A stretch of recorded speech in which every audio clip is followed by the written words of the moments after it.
आइए आज हम लोग पढ़ते हैं चालक की वैद्युत धारिता, electrical capacitance of a conductor के बारे में, कि चालक की वैद्युत धारिता किसे कहते हैं। चालक की वैद्युत धारिता है क्या? चालक की वैद्युत धारिता, चालक की वैद्युत धारिता, electrical capacitance of conductor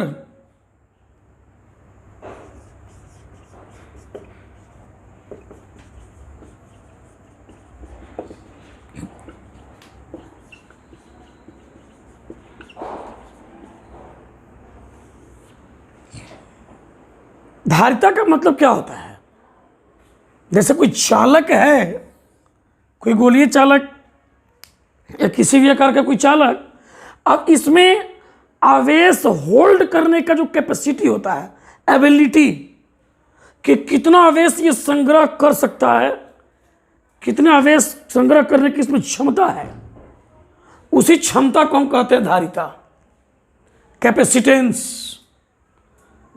capacitance का मतलब वही हुआ, जैसे मान लीजिए हम एक बर्तन में कहते हैं कि आप जल को भरिए, जल भरिए, आप इसमें कब तक भरिएगा? जब तक पूरा एकदम ऊपर लेवल तक पहुंच जाएगा।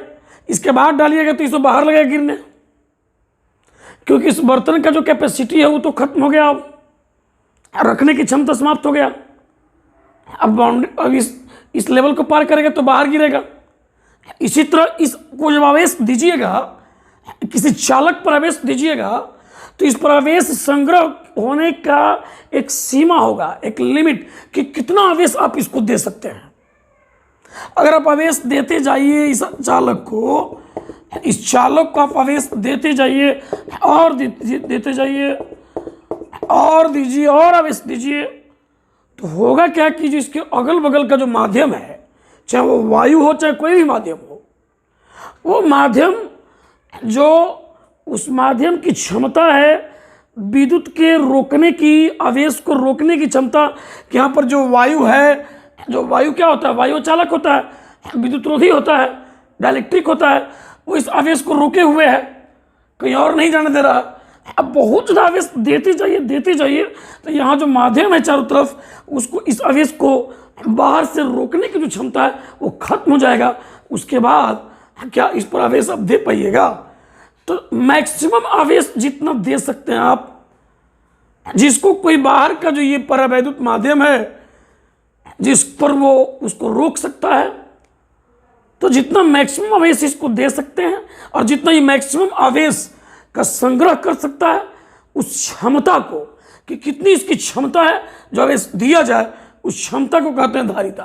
तो एक बात तो यहाँ क्लियर हो गया कि इसके आवेश संग्रह करने की जो क्षमता है, इसके अगल बगल के माध्यम पर भी डिपेंड करेगा, कि भाई यहाँ का अगल बगल का माध्यम वायु है, कि कोई और माध्यम है जल है, कि कोई और माध्यम है यहाँ, उस पर तो डिपेंड करेगा ना, क्योंकि वही रोक रहा है बाहर से, ताकि आवेश कहीं और ना जाए। इसके अलावा इसकी जो धारिता है, आवेश संग्रह करने की क्षमता, इसके आकार एवं आकृति पर डिपेंड करता है, कि गोलाकार है, बेलनाकार है, या घनाकार है, या और भी किसी तरह का आकार का है, और छोटा है कि बड़ा है, इस बात पर डिपेंड करेगा इसका आवेश संग्रह करने की क्षमता, इसका आकार आकृति, इसके चारों तरफ के माध्यम पर, और इस बात पर भी डिपेंड करेगा कि कहीं इस आवेशित, जिसको हम आवेश दे रहे हैं, उसके अगल बगल कोई और भी चालक तो नहीं रख दिया गया, यानी किसी अन्य चालक की उपस्थिति पर भी यह बात, इसका धारिता जो है निर्भर करेगा। जान लो, जब अभी धारिता पर पहुंचे नहीं है पूरी तरह से, लेकिन अब यह जरूर जान गए कि आवेश संग्रह करने की जो क्षमता है वो धारिता कहलाता है, जो तीन बातों पर डिपेंड करेगा: इस चालक के आकार एवं आकृति पर, इसके चारों तरफ के माध्यम पर, और तीसरा इस चालक के आसपास उपस्थित अन्य किसी चालक वस्तु पर, अन्य किसी वस्तु पर, अन्य किसी चालक वस्तु पर डिपेंड करेगा। अब हम यहाँ धारिता की बात करने जा रहे हैं, कि इसको थोड़ा और डीपली चलते हैं, यहाँ पर समझते हैं। आपको बताया गया था कि अगर कोई गोलीय चालक आपको दे दिया जाए और गोलीय चालक पर कुछ आवेश दें, चालक है, तो यह आवेश चालक के पूरे पृष्ठ पर एक समान रूप से फैल जाता है। और जब आवेश कैपिटल क्यू आपने दे दिया इसका, और इसका त्रिज्या कैपिटल आर है, इस पर आवेश अपने कैपिटल क्यू दे दिया, इसके पृष्ठ पर विभव क्या होगा? चालक के पृष्ठ पर अगर विभव यहाँ पूछा जाए, पृष्ठ पर विभव अगर पूछा जाए, तो आप बोलेंगे कि v is equal to 1/4πε0 Q by capital R. पढ़ चुके हैं हम लोग। चालक के पृष्ठ पर विभव का फॉर्मूला को, गोलीय चालक है ये, गोलीय चालक लिए हुए हैं, गोलीय चालक के पृष्ठ पर विभव, गोलीय चालक के पृष्ठ पर विभव लिख सकते हैं। एक बात बतलाइए कि यहाँ आर तो इसकी त्रिज्या है, इसके पृष्ठ के लिए आर का वैल्यू कांस्टेंट रहेगा, ये आर कांस्टेंट, और ये तो कांस्टेंट होता ही अचर होता है। इसका मतलब कि भी किस पर डिपेंड करेगा? तो आवेश पर, दिए गए आवेश पर, जो इस पर आवेश है इस पूरे आवेश पर डिपेंड करेगा। मतलब इस चालक का जो विभव में वृद्धि है, आवेश देने पर जो विभव में वृद्धि है, वह आवेश के समानुपाती होगा, चालक को दिए गए आवेश के समानुपाती होगा। चालक के विभव में जो वृद्धि होगा वह चालक को दिए गए आवेश के समानुपाती होगा। जान लो बच्चों, या हम इसी को लिख सकते हैं, क्यों? क्योंकि हम और आवेश बढ़ाएंगे, जब ये आवेश बढ़ेगा तो विभव बढ़ेगा, और आवेश बढ़ेगा तो विभव बढ़ेगा। मतलब ये विभव इस चालक पर दिए गए आवेश के समानुपाती होगा। अब क्या है, इसको हम उल्टा लिख सकते हैं, या Q समानुपाती भी, या हम लिख सकते हैं Q इज इक्वल टू सी भी। और यहाँ जो एक कांस्टेंट आ गया, जो है एक अचर आ गया, कांस्टेंट आ गया, ये अचर जो है हम लोगों को चालक का धारिता कहलाता है, चालक की धारिता यहाँ पर कहलाता है। जान लो बच्चों, इस C को हम लिख सकते हैं C is equal to Q by V, ये चालक की धारिता कहलाता है। और धारिता का मतलब वही है कि इस चालक की वह क्षमता, एबिलिटी, कि वह कितने चार्ज को होल्ड कर सकता है, रोक सकता है, रख सकता है, संग्रह कर सकता है, यही धारिता का मीनिंग है। अब फॉर्मूला देखने से लग रहा है कि धारिता का मान आवेश और विभवांतर पर डिपेंड या विभव पर डिपेंड करेगा, दिए गए आवेश पर और चालक के विभव पर निर्भर करेगा, लेकिन ऐसा बात नहीं है, उस पर नहीं करेगा, बल्कि इस चालक के आकार एवं आकृति पर डिपेंड करेगा, इस चालक के चारों तरफ के माध्यम पर डिपेंड करेगा, और इस चालक के आसपास उपस्थित, इसके उपस्थित अन्य चालक पर डिपेंड करता है, अन्य चालक वस्तु पर निर्भर करता है। तो बच्चों, हम यहाँ पर इस बात को समझ गए कि धारिता है क्या। जान लो, यहाँ पर धारिता का एक और हम परिभाषा यहाँ बना सकते हैं। क्या भाई, कि यदि V is equal to 1 volt हो, V इज इक्वल टू अगर 1 वोल्ट हो, तो हम क्या लिख सकते हैं? तो लिख सकते हैं C is equal to Q। यानी हम धारिता की परिभाषा दे सकते हैं कि किसी चालक को 1 वोल्ट, किसी चालक के विभव को इकाई वोल्ट से वृद्धि करने के लिए उस पर दिया गया आवेश चालक की धारिता कहलाता है, चालक का कैपेसिटेंस कहलाता है। इस बात को हम समझ सकते हैं, याद रख सकते हैं। अब हम आते हैं इसके बारे में, ये तो समझ गया। एक बात और, ये जो फॉर्मूला निकला कि Q जो है समानुपाती भी, चाहे V समानुपाती Q, जो हम गोलीय चालक के लिए बताए, ये किसी भी चालक पर लागू होता है। भले हम गोलीय चालक पर इसको लाए, लेकिन किसी भी चालक पर यह लागू होता है, इस बात को हम लोग जान लेंगे। तो याद रखेंगे इस बात को कि किसी भी चालक पर लागू होता है। तो हम लोग को इससे क्या रिजल्ट सीखे? हम लोग यहाँ रिजल्ट ये सीखे कि किसी चालक को दिया गया आवेश, या किसी चालक, यदि किसी चालक को हम आवेश देते हैं तो उसके विभव में वृद्धि होता है, और विभव में वृद्धि चालक को दिए गए आवेश के समानुपाती होता है। हम लोग सीख गए कि किसी चालक को आवेश देने पर उसके विभव में वृद्धि होता है, उसके विभव में वृद्धि होता है। और कहता है कि तथा विभव में वृद्धि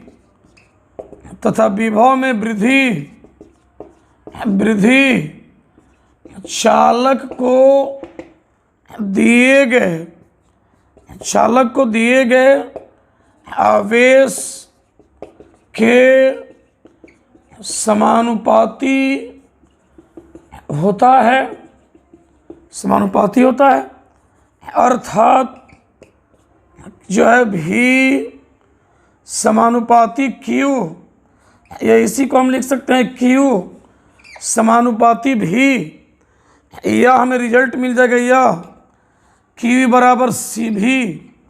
और यहाँ से हम लोग लिख सकते हैं, आपको जो है यहाँ से एक फॉर्मूला हमारे पास आ गया ये, और हम यहाँ कह सकते हैं अतः C बराबर Q बाई भी। यहाँ यहीं पर लिख देते हैं कि C समानुपातिक नियतांक है, पर उसको लिख लेते हैं। यहाँ C समानुपातिक नियतांक है, समानुपातिक नियतांक है जिसे धारिता चालक का धारिता कहते हैं, जिसे चालक का धारिता कहते हैं, चालक का धारिता कहते हैं जिसे। अतः सूत्र क्या मिल जाएगा, यहाँ एक और चीज मिलेगा, यहाँ C is equal to Q by भी लिख सकते हैं। और धारिता को हम ऐसे भी परिभाषित कर सकते हैं कि किसी चालक का धारिता चालक पर दिया गया आवेश और चालक के विभव में वृद्धि के अनुपात के बराबर होता है। और इसी से हम लोग एक बात और लिख सकते हैं, हम लोग इस चीज़ को पहले आप नोट कीजिए, बढ़िया से ढंग से इसको समझ लीजिए पहले। तो हम यहाँ पर इस फॉर्मूला को थोड़ा और डीपली समझ लेते हैं, थोड़ा एक बार और, कि मान लीजिए हमारा ये चालक है, गोलीय चालक, इसको हमने आवेश धीरे धीरे दिया। पहले शुरू में 0 आवेश था, अब धीरे धीरे आवेश हमने इसको देना शुरू किया। तो जैसे आवेश हमने देना शुरू किया, आवेश तो एक जगह रहेगा नहीं, क्योंकि चालक लिए हुए हैं। तो चालक लिए हुए हैं तो इसके पूरे पृष्ठ पर आवेश एक समान रूप से फैल जाएगा। तो जब आवेश इसको हमने दिया, पहले था नहीं तो इसका विभव 0 रहा होगा। जब आवेश देना हमने शुरू किया, आवेश दिया जब, और आवेश मैंने कैपिटल Q दे दिया, तो इसका विभव बढ़ के मान लो V हो गया। तो ये विभव में जो वृद्धि है या इसको दिए गए आवेश के समानुपाती हो गया। यही बात मैंने यहाँ पर लिखा हुआ है। तो इसी को उल्टा कर दिए तो Q समानुपाती भी, यहाँ से Q बराबर C भी हो गया। इसी को हम धारिता कहते हैं। जो बताया गया कि इस चालक को आवेश संग्रहण की क्षमता कितनी है, आवेश होल्ड करने की कैपेसिटी, इसके पास एबिलिटी क्या है, ये धारिता बतलाता है बच्चों। और हम यहाँ से C is equal to Q by V लिख सकते हैं। और इसलिए धारिता का एक और परिभाषा दे सकते हैं। धारिता का परिभाषा तो अब देंगे ही जा रहे हैं, एक बार और नहीं बल्कि अब देने ही जा रहे हैं। एक बार तो दिए वहाँ पर कि धारिता क्या है, किसी चालक की वह क्षमता है जो उसके आवेश संग्रहण करने की क्षमता कहलाता है। आवेश के संग्रहण, आवेश चालक द्वारा आवेश के संग्रहण करने की क्षमता को, होल्ड करने की क्षमता को इसकी धारिता कहते हैं। अब धारिता का हम परिभाषा ये दे सकते हैं कि किसी चालक को दिया गया आवेश और उसके विभव में वृद्धि के अनुपात को कहते हैं चालक की धारिता। इसके लिए एक और परिभाषा हम बना सकते हैं। अब यहीं पर एक काम कीजिए, यदि आप यहाँ V is equal to 1 volt रख दीजिए, आप नीचे वाला रिजल्ट 1 रख दीजिए, तो मालूम है क्या आ जाएगा, C इज इक्वल टू आ जाएगा Q। तो एक परिभाषा यहाँ से बनेगा कि किसी चालक की धारिता संख्यात्मक रूप से चालक को दिए गए वह आवेश की मात्रा है जो चालक के विभव में 1 वोल्ट का वृद्धि कर देता है। उस चीज़ को हम लिख देते हैं यहाँ से। यहाँ से एक परिभाषा बनने जा रहा है बच्चों, यहाँ से एक डेफिनेशन बनने जा रहा है, जिसको मैं अब यहाँ लिख देता हूँ। यहाँ पर मैं लिख देता हूँ, यहाँ पर समझिएगा, यहाँ पर चालक के धारिता की परिभाषा हम यहाँ लिख देते हैं। चालक के धारिता की परिभाषा अगर हम यहाँ लिखें तो ऐसे लिख सकते हैं हम लोग कि चालक की धारिता, चालक की धारिता संख्यात्मक रूप से चालक को दिए गए आवेश की वह मात्रा है जो चालक के विभव को 1 वोल्ट से चाहे 1 वोल्ट से 1 वोल्ट से बढ़ा देता है, 1 वोल्ट से बढ़ा देता है, ये हम आपको देंगे। ऑब्जेक्टिव पूछता है, इसमें शुरू से जितना पढ़ा रहे हैं हर चीज को ऑब्जेक्टिव पूछता है, जान लो बच्चों। तो ये हम लोग का हो गया चालक की धारिता। संख्यात्मक रूप से चालक को दिए गए आवेश की वह मात्रा है जो चालक के विभव को 1 वोल्ट से बढ़ा देता है, बढ़ा देता है, बढ़ा देगा चाहे बढ़ा देता है, बढ़ा देता है। ये चीज हम लोग को समझ में आ गया होगा। यहां से लिखे हुए हैं कि जब V बराबर 1 वोल्ट तो C बराबर Q हो गया। तो ये रहा हमारे चालक के बारे में कि चालक की धारिता क्या होती है। तो चालक की धारिता के लिए हमारे माइंड में कंसेप्ट आ जाना चाहिए कि चालक की जो धारिता है वह चालक को दी गई आवेश की मात्रा है, कि वह आवेश की मात्रा जो चालक के विभव को 1 वोल्ट से बढ़ा देता है, वही आवेश की मात्रा चालक की धारिता होता है, जो मैंने यहाँ पर आपको नोट कर दिया। अब आपको हम आते हैं यहाँ पर कि इस धारिता का जो मान है, इस धारिता का जो मान है, C का जो मान है, किन किन बातों पर डिपेंड करता है। तो मैंने बताया कुछ देर पहले कि 3 बातों पर डिपेंड करता है, चालक के आकार एवं आकृति पर।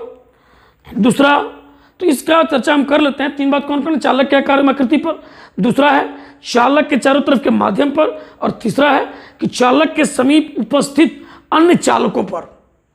अब इस चीज को, इन तीनों बातों को समझने से पहले एक और बात, ये जो धारिता होता है इसका मात्रक क्या होता है, इसका बीमा क्या होता है, ऑब्जेक्टिव में आता है, उसको हम पहले जान लेते हैं, तब हम समझते हैं कि धारिता का मान किन किन बातों पर निर्भर करता है। आइए इस बात को समझ लेते हैं।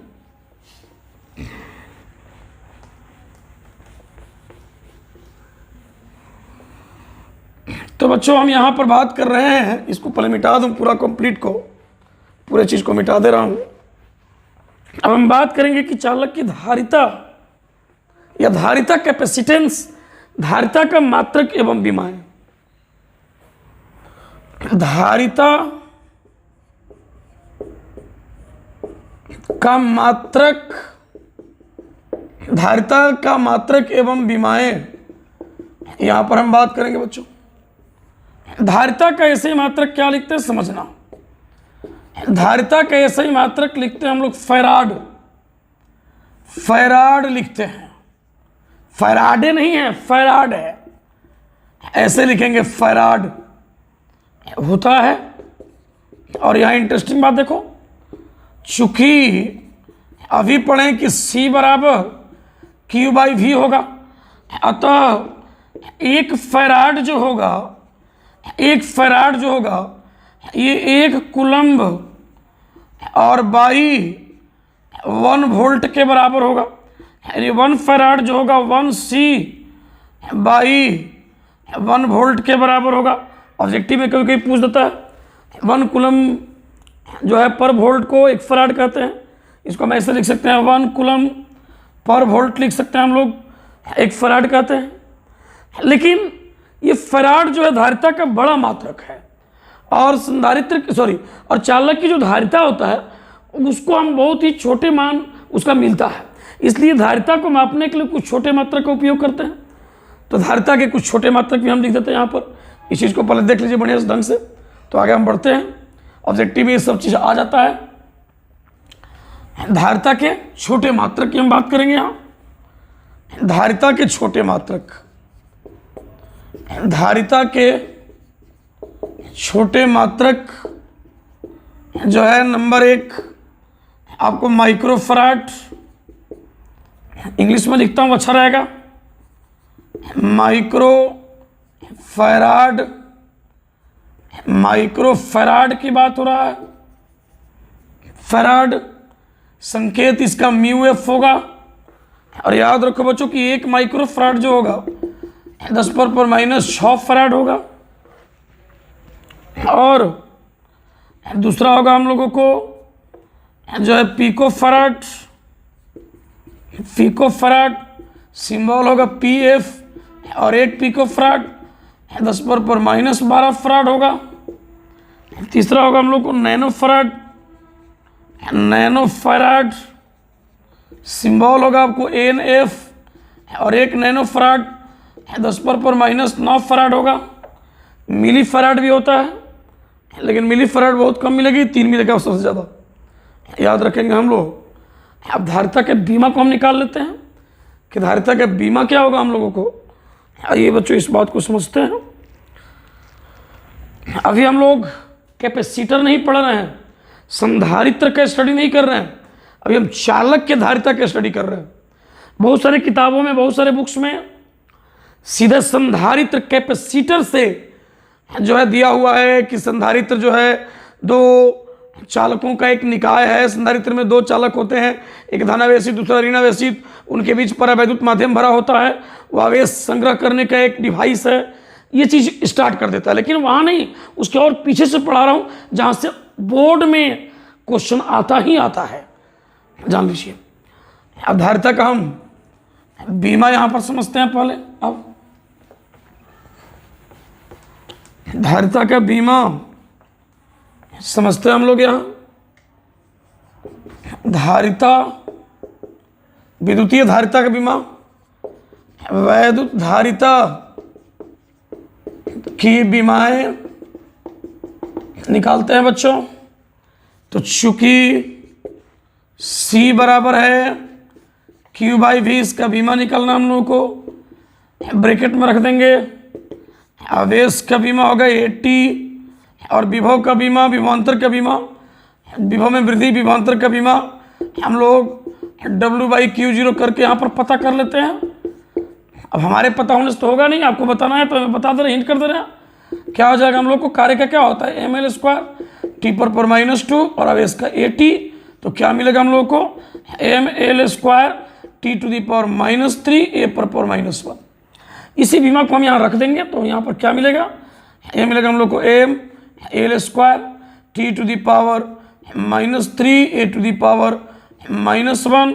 इन सब को ऊपर लेकर चलिए, तो ये m जाएगा तो m⁻1, l² है ऊपर जाएगा l⁻², ये l जो है हम लोग को -1, m⁻1 l⁻², और T⁻³ है ऊपर में एक t है, T⁴, A⁻1 ऊपर में एक a है, तो a² A⁴ ये हो जाएगा बीमा धारिता का, ऑब्जेक्टिव में आ जाता है। अब हम लोग यहाँ सीखते हैं कि वैद्युत धारिता, किसी चालक की धारिता का मान किन किन कारकों पर निर्भर करता है, जो बोर्ड एग्जाम में आता है। इसको मिटाया जा सकता है, इसको मिटाया जाए, देख लीजिए ढंग से आप। चालक के धारिता का मान किन किन कारकों पर निर्भर करता है, इस बात को हम देखेंगे। हम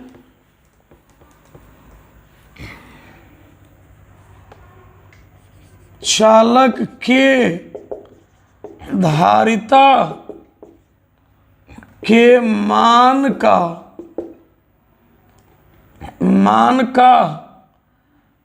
महत्वपूर्ण कारकों पर निर्भरता, महत्वपूर्ण कारकों पर निर्भरता, वो कौन कौन सा महत्वपूर्ण कारक है जिस पर निर्भर करेगा भाई।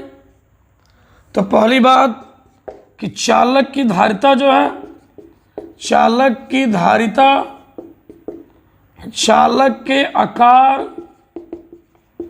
आकार एवं आकृति पर निर्भर करता है, एवं आकृति पर निर्भर करता है। अब देखिए ना, यहाँ दिखाते हैं आपको। जैसे मान लीजिए हम लोग को ये चालक है, बोलिए इसकी त्रिज्या R, और मान लीजिए कि हम इसको आवेश Q दिए हुए हैं, इसका विभव बढ़ करके V हो गया, तो धारिता हम क्या लिखेंगे, C = Q/V लिखेंगे। यहाँ पर धारिता को हम यहाँ लिखेंगे C = Q/V, और इस V के जगह आप इसके पृष्ठ के विभव को आप रखिए, तो क्या मिलेगा, Q/ जो है 1/4πε0, और Q/R, Q से Q कट जाएगा, धारिता का मान कितना आ जाएगा, 4πε0R आ जाएगा। अब देखिए इस धारिता का मान इस त्रिज्या पर डिपेंड कर गया कि नहीं, मतलब धारिता का मान त्रिज्या के समानुपाती होगा कि नहीं। अच्छा, इस त्रिज्या पर ही नहीं, हम ये भी कह सकते हैं कि इसके क्षेत्रफल पर डिपेंड कर जाएगा, इसके पृष्ठ के क्षेत्रफल पर। तो त्रिज्या पर कर गया, और क्षेत्रफल क्या होता है, इस गोले के क्षेत्रफल क्या होगा, 4πr² होगा। तो निश्चित है कि जब आर पर डिपेंड करेगा, क्षेत्रफल पर डिपेंड करेगा, यानी इसके आकार एवं आकृति पर डिपेंड करता है चालक की धारिता। ये हमको याद, ये बात रखना है। अब दूसरी बात हम आपको बताने जा रहे हैं, पॉइंट नंबर 2, कि चालक की धारिता चालक की सराउंडिंग में, उसके आसपास उपस्थित माध्यम पर निर्भर करता है। चालक की धारिता उसके आसपास उपस्थित माध्यम पर निर्भर करता है। अब इसको समझिए आप इस बात को। मान लीजिए हमारे पास ये चालक है, हम लोगों को ये चालक है, हम लोगों को ये, और इसकी आवेश हमने कैपिटल को भी दे रखा है। इसका विभव बढ़ के v हो गया, तो धारिता C बराबर क्या होगा, Q/V। हम अगर और आवेश बढ़ाएं तो आवेश जब ये बढ़ेगा तो विभव भी बढ़ेगा, और आवेश बढ़ाएं तो इसके अगल बगल के माध्यम का एक सीमा होगा कि कब तक इस आवेशों को रोक सकता है। अगल बगल का माध्यम जैसा वायु है या कोई परावैद्युत माध्यम, मतलब अचालक कोई माध्यम होगा जो डाइलेक्ट्रिक होता है, परावैद्युत होता है, इसके आसपास कोई परावैद्युत माध्यम है, उसकी भी एक क्षमता होती है कि कब तक इन आवेशों को रोक सकता है। क्योंकि जब इस पर आवेश बढ़ेगा तो अगल बगल विद्युतीय क्षेत्र बढ़ेगा, जब क्षेत्र बढ़ेगा, बहुत ज़्यादा जब क्षेत्र बढ़ जाएगा तो अगल बगल के एयर जो है, जो वायु है, जो अचालक है, जो विरोधी है, उनके अणु का धन और ऋण भी टूटने लगेगा, और टूटने लगेगा जब, तो ये इन आवेशों को यहाँ रोक नहीं पाएंगे। यानी कि इसकी आवेश संग्रह करने की जो क्षमता है, जिसको हम धारिता कहते हैं, वो यहाँ के माध्यम पर भी डिपेंड करता है। तो ये बात लिखें कि चालक की धारिता उसके आसपास उपस्थित माध्यम पर निर्भर करता है, चालक के पास उपस्थित माध्यम पर निर्भर करता है।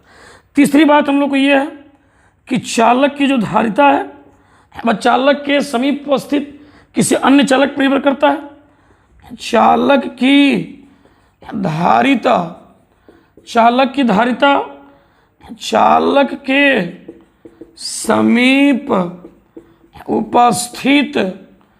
उपस्थित किसी अन्य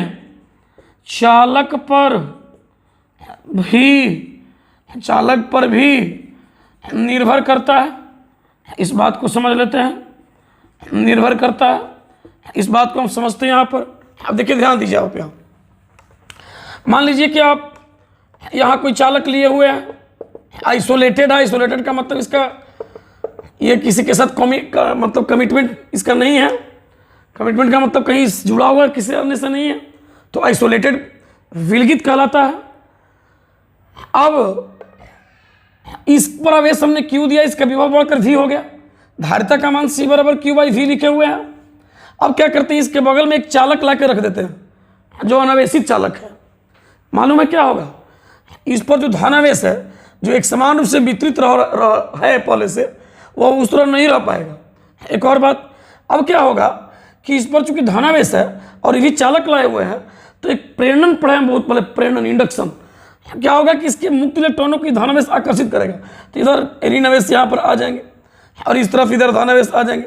इधर जो इस दूसरे वाले चालक की इधर जो ऋण आवेश आए हैं वो इसके विभव को कम कर देंगे, क्योंकि इसी के पास यह चालक रखा गया है, तो इस ऋण आवेश का भी यहाँ पर कहीं कुछ विभव मिलेगा, इन ऋण आवेशों का भी इस सतह पर कुछ विभव लगेगा मिलने, और इससे इसका विभव घट जाएगा, इसका विभव कम हो जाएगा, और तब और आवेश लेने की क्षमता इसको बढ़ जाएगा। ये विभव घट गया और तब और आवेश ले सकता है, तब तक लेगा जब तक जितना पहले विभव था उतना ही ना हो जाए। इसलिए डिपेंड करता है चालक की धारिता चालक के समीप उपस्थित किसी अन्य चालक की धारिता चालक के समीप उपस्थित किसी अन्य चालक पर भी निर्भर करता है। ये तीन बातें बड़ी महत्वपूर्ण है, बोर्ड एग्जाम में ये सब आता ही आता है, इतना महत्वपूर्ण है। अब हम यहाँ एक पढ़ते हैं कि गोलीय चालक की धारिता हम कितना लिखते हैं, इस चीज़ को आइए समझते हैं कि गोलीय चालक की धारिता कितना होता है। एक गोलीय चालक की धारिता, एक पृथक्कृत गोलीय चालक की धारिता, capacitance of an isolated spherical conductor जो है, एक अकेला गोलीय चालक है, उसकी धारिता। हम जितना ये बात पढ़ाए हैं अभी एक चालक लेकर, या आइसोलेटेड कंडक्टर लिए हुए हैं। आइसोलेटेड का मतलब क्या होता है कि वो चालक से किसी अन्य को जोड़ा नहीं गया, उसके अगल मतलब किसी और से कुछ आवेश ले नहीं रहे हैं, इसे कुछ आवेश अन्य को दे नहीं रहे हैं, कोई अन्य चालक से इसका कोई रिलेशन नहीं है, डायरेक्ट कॉन्टेक्ट नहीं है, तो आइसोलेटेड कहलाएगा। अब यहाँ हम बात करने जा रहे हैं एकल गोलीय चालक की धारिता, capacitance of A spherical conductor. एकल गोलीय चालक की धारिता, यहाँ पर हमारे एक गोलीय चालक है, इसकी त्रिज्या है कैपिटल आर, इसके सतह पर एक समान रूप से आवेश कैपिटल क्यू वितरित है, पूरी तरह से आवेश कैपिटल क्यू वितरित है पूरे सतह पर। तो इस गोले के पृष्ठ पर विभव क्या होगा? गोलीय चालक के पृष्ठ पर जो विभव होगा, पृष्ठ पर विद्युतीय विभव, उसका फॉर्मूला हम सीखे हैं पहले से। विद्युतीय विभव जिनको दिक्कत है पिछले वीडियो लेक्चर में किसी भी जाकर देखिए, हेडिंग बना के पढ़ाएं। विद्युतीय विभव V is equal to 1/4 pi epsilon naught Q by capital R। अब धारिता का फॉर्मूला तो आज पढ़े हैं, एक चालक का धारिता, अतः गोलीय चालक की धारिता, की अगर हम बात करें तो C is equal to Q by V हम लिखेंगे यहाँ पर। अब V का मान यहाँ से पुट कर देंगे, यहाँ पर इसको थोड़ा अच्छा से लिख देते हैं, C equals to Q by V। अब इस V के जगह ये पुट कर देते हैं तो रिजल्ट देखो हमें क्या मिलेगा, रिजल्ट मिलेगा C इक्वल्स टू मिलेगा हम लोगों को जो है Q by 1/4 pi epsilon naught Q by R मिलेगा। इस Q से ही Q कैंसिल हो जाएगा, C इक्वल्स टू हो जाएगा 4 पाई एप्सिलॉन नॉट R। ये मिला हम लोग को एक एकल गोलीय चालक की धारिता का सूत्र। इस पर ऑब्जेक्टिव लगभग हर साल पूछ दे रहा है, इस पर एक ऑब्जेक्टिव हम देखते हैं, बनाते हैं। देखिए जो बहुत फेमस ऑब्जेक्टिव है, बोर्ड के एग्जाम में 2 या 3 बार आ चुका है या 4 बार आ चुका है, एक ही ऑब्जेक्टिव बिना कोई डाटा चेंज किए। तो एक गोलीय चालक की धारिता का सूत्र आप देख सकते हैं, आपके सामने ही निकल चुका, C is equal to 4 pi epsilon naught R। आइए हम एक न्यूमेरिकल करते हैं, इसी पर एक गोलीय चालक के धारिता पर एक सवाल करते हैं हम लोग। एक ऑब्जेक्टिव एक न्यूमेरिकल उसको भी कर सकते हैं।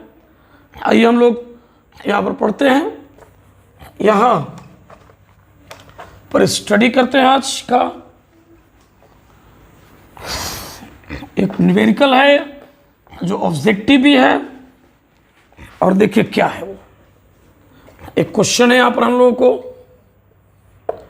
64 समरूप छोटे बूंदों जिनमें से प्रत्येक की धारिता 5 माइक्रोफराड है, उन्हें जोड़कर, उन्हें मिलाकर एक बड़ा बूंद बनाया जाता है, एक बड़ा बूंद बनाया जाता है, एक बड़ा बूंद बनाया जाता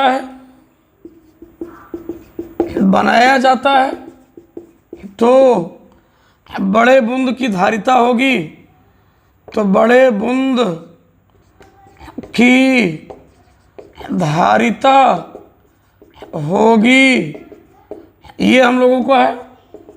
आइए हम इसका सॉल्यूशन करते हैं, हल करते हैं हम लोग। अब देखिए बूंद बोल दिया मतलब गोलीय जो है लेना है, गोलीय जो है गोलीय चालक का धारिता लेना है, मतलब जो गोलीय चालक का धारिता का सूत्र पढ़े वही लेना हम लोग को। तो हम लोग यहाँ कहेंगे कि माना कि सॉल्यूशन यहाँ कर रहा हूँ, माना कि एक छोटे बूंद का त्रिज्या, एक छोटे बूंद की त्रिज्या जो है स्मॉल r एवं बड़े बूंद का त्रिज्या एवं बड़े बूंद की त्रिज्या हम लोग कैपिटल R मान लिया हमने।